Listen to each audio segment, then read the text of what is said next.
Hello friends, तो आज हम पढ़ेंगे रिप्रोडक्शन इन ऑर्गेनिज्म के बारे में, जो कि हमारी क्लास 12th एनसीईआरटी का फर्स्ट चैप्टर होता है।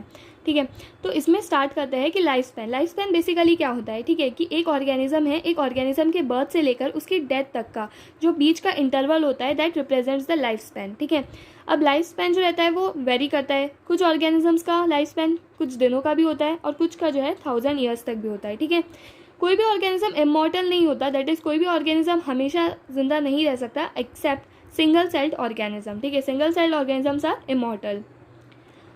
अब जो लाइफ स्पैन होता है, लाइफ स्पैन को हम लोग कभी भी साइज के साथ कोरिलेट नहीं करेंगे कि मतलब जैसे कि हम देखते हैं कि एक क्रो है और एक पैरट है। ठीक है, तो क्रो और पैरट बेसिकली इनकी साइज तो सिमिलर, बट इनकी लाइफ स्पैन में बहुत ज़्यादा डिफरेंस देखने को मिलता है। ठीक है, तो ऐसा नहीं है कि जिस ऑर्गेनिज्म की साइज़ छोटी है उसका लाइफ स्पैन भी छोटा होगा और जो ऑर्गेनिज्म की साइज़ बड़ी है उसका लाइफ स्पैन भी बड़ा होगा, ऐसा कुछ नहीं। हम लोग लाइफ स्पैन को साइज के साथ कोरिलेट नहीं कर सकते हैं। रिप्रोडक्शन दरअसल क्या है, एक बायोलॉजिकल प्रोसेस होती है जिसमें क्या होता है कि जो एक ऑर्गेनिज्म होता है, इस ऑर्गेनिज्म से उसके सिमिलर दिखने वाले यंग वंस अराइज होते हैं। ठीक है, अब रिप्रोडक्शन जो रहता है वो क्या करता है, जनरेशन आफ्टर जनरेशन स्पीसीज की कंटिन्यूटी को मेंटेन करके रखता है। ठीक है, रिप्रोडक्शन जो रहता है कि मतलब एक ऑर्गेनिज्म जो है वो किस तरीके से रिप्रोड्यूस करेगा, तो वो चीज़ किसके ऊपर डिपेंड करती है कि वो किस हैबिटाट में वो ऑर्गेनिज्म रह रहा है, उसकी इंटरनल फिजियोलॉजी और बहुत सारे दूसरे फैक्टर्स के ऊपर डिपेंड करता है कि एक ऑर्गेनिज्म किस तरीके से रिप्रोड्यूस करेगा। अब रिप्रोडक्शन जो होता है ये दो तरीके का होता है, sexual reproduction and asexual reproduction. तो सेक्सुअल रिप्रोडक्शन तो ये होता है कि जिसमें दो पेरेंट्स इन्वॉल्व हो रहे होते हैं।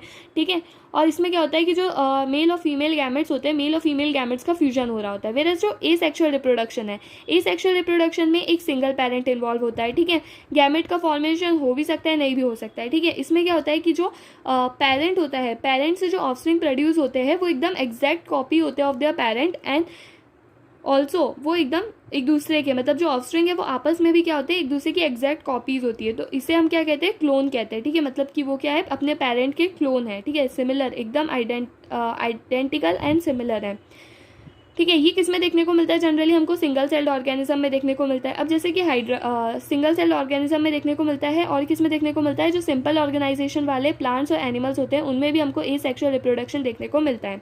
जैसे कि एग्जाम्पल के लिए हम देख लेते हैं हाइड्रा जो होता है, इसके अंदर क्या होता है, फ्रेगमेंटेशन देखने को मिलता है। फ्रेगमेंटेशन में क्या होता है कि जो ऑर्गेनिज्म होता है वो बहुत सारे उसके डिविजन्स होते हैं, मतलब टूट जाता है, फ्रेगमेंट्स हो जाते हैं, एंड देन हर एक फ्रेगमेंट जो रहता है उनसे एक ऑर्गेनिज्म का फॉर्मेशन होता है। ठीक है, फिर प्रोटिस्टा और मोनेरेंस में देखते हैं। प्रोटिस्टा और मोनेरेंस में क्या होता है कि जो सिंपली सेल डिवीजन होता है। ठीक है, एक सेल जो थी वो डिवाइड कर गई, बाद में जो डिवाइडेड सेल थी वो फिर अपनी एक नए ऑर्गेनिज्म में ग्रो कर जाएगी। ठीक है, तो प्रोटिस्टा और मोनेरेंस के अंदर सेल डिवीजन जो रहता है वो रिप्रोडक्शन का एक वे होता है। ठीक है, और सिंगल सेल्ड ऑर्गेनिज्म जो होते हैं जैसे कि अमीबा हो गया, पैरामीशियम हो गया, तो अमीबा और पैरामीशियम क्या शो करते हैं, बाइनरी फिजन शो करते हैं। ठीक है, एक सेल थी, दो डॉटर सेल में डिवाइड हो गई, एंड देन वो डॉटर सेल जो थी वो एक ऑर्गेनिज्म बना देगी। यीस्ट जो होता है, यीस्ट के अंदर अनइक्वल डिवीजन होता है। ठीक है, यीस्ट के अंदर अनइक्वल डिवीजन होता है। इसमें क्या होता है कि स्मॉल बर्ड्स डेवलप होती है। ठीक है, स्मॉल बर्ड्स डेवलप होती है। फिर इनिशियली क्या होता है कि वो जो बर्ड होती है वो अपने पेरेंट्स से अटैच्ड होती है,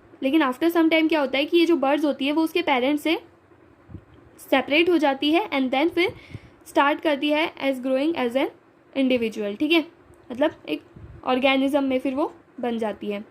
अमीबा जो रहता है, अमीबा अनफेवरेबल कंडीशन अगर होगी तो अमीबा के अंदर हमको एंसिस्टेशन और स्पॉरुलेशन देखने को मिलेगा। ठीक है, एंसिस्टेशन या एंसिस्टेशन जो होता है इसमें होता क्या है, देखो जब भी अनफेवरेबल कंडीशन होगी तो जो अमीबा होगा वो अपने सूडोपोडिया को क्या करेगा, विड्रॉ कर लेगा। ठीक है, उसके बाद में वो क्या करेगा कि अपने आसपास जो है 3 लेयर्ड सिस्ट बना लेगा। ठीक है, अब क्या होगा कि जब फेवरेबल कंडीशंस आएगी, फेवरेबल कंडीशंस जब आएगी तो ये जो अमीबा होगा इस सिस्ट के अंदर ये बहुत बार डिवाइड करेगा, मल्टीपल टाइम्स डिवीजन करेगा, और इसके कारण क्या होगा, सूडोपोडियोस्पोर्स का फॉर्मेशन होता है। वो जब बहुत सारे सूडोपोडियोस्पोर्स बन जाएंगे फिर उसके बाद में क्या होगा कि जो सिस्ट होगी ये सिस्ट ब्रेक होगी और जितने भी सूडोपोडियोस्पोर्स थे ये बाहर रिलीज हो जाएंगे। इस प्रोसेस को हम कहते हैं स्पोरुलेशन। ठीक है, अब जो फंजाई और अलगी होती है, फंजाई और अलगी किस तरीके से रिप्रोड्यूस करते हैं, तो ये जो है इनके अंदर एक स्पेशल एसेक्सुअल रिप्रोडक्टिव स्ट्रक्चर होता है। ठीक है, जो फंजाई और अलगी होते हैं इनके अंदर स्पेशल एसेक्सुअल रिप्रोडक्टिव स्ट्रक्चर होते हैं। इसके एग्जांपल्स देखते हैं। जूस्पोर्स, कौन कौन से एसेक्सुअल रिप्रोडक्टिव स्ट्रक्चर्स होते हैं, तो होता है जूस्पोर, कॉनिडिया, बर्ड्स, गैम्यूल्स। तो जूस्पोर्स जो होते हैं, जूस्पोर्स हमको किस में देखने को मिलता है, क्लामाइडोमोनास में देखने को मिलता है। ठीक है, जूस्पोर्स क्लामाइडोमोनास में देखने को मिलते हैं, ये जो रहते हैं मोटाइल होते हैं। ठीक है, कॉनिडिया किस में देखने को मिलता है, पेनिसिलियम में देखने को मिलता है।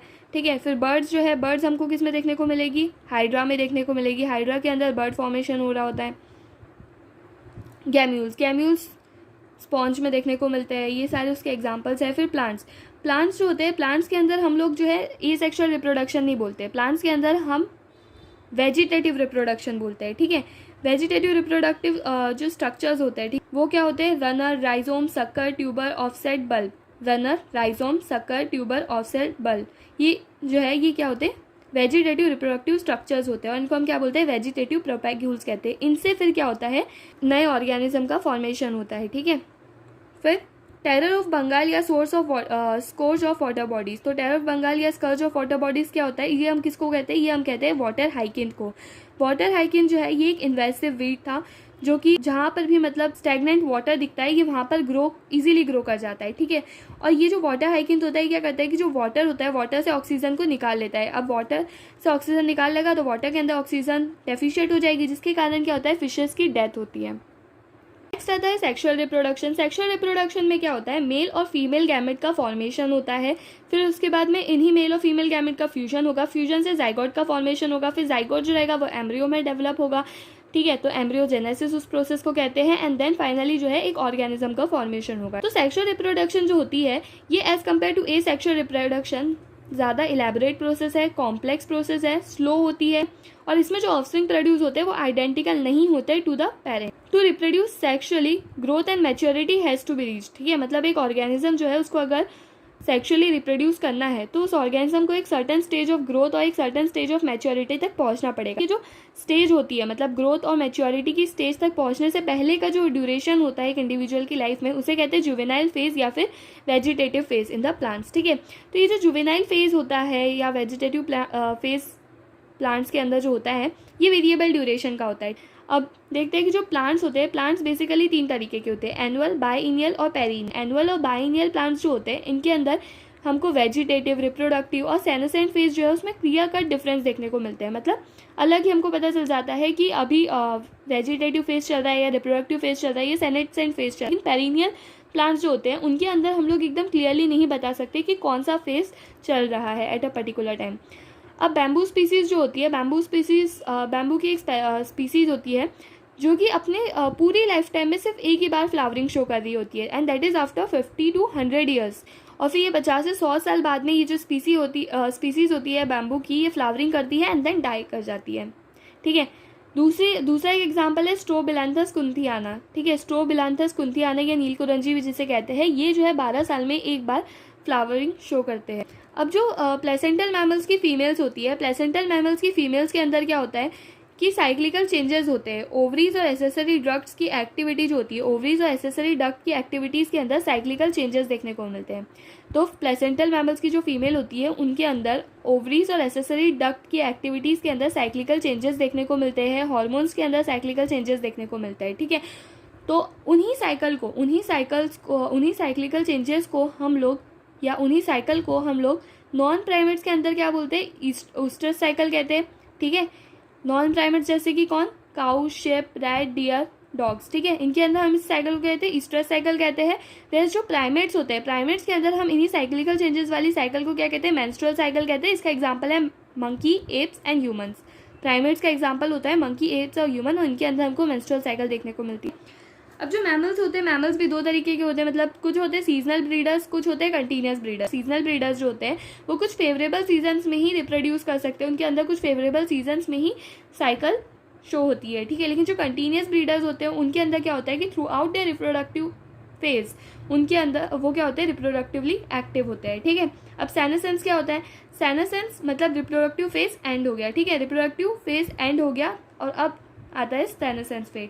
इसमें क्या होता है कि जो चेंजेस होते हैं, इसमें बहुत सारे चेंजेस होते हैं, like the slowing of the metabolism, ठीक है। तो सेनेसेंस में क्या होता है, मेटाबॉलिज्म स्लो हो जाता है और ये लाइफ स्पैन का लास्ट फेज होता है, ठीक है।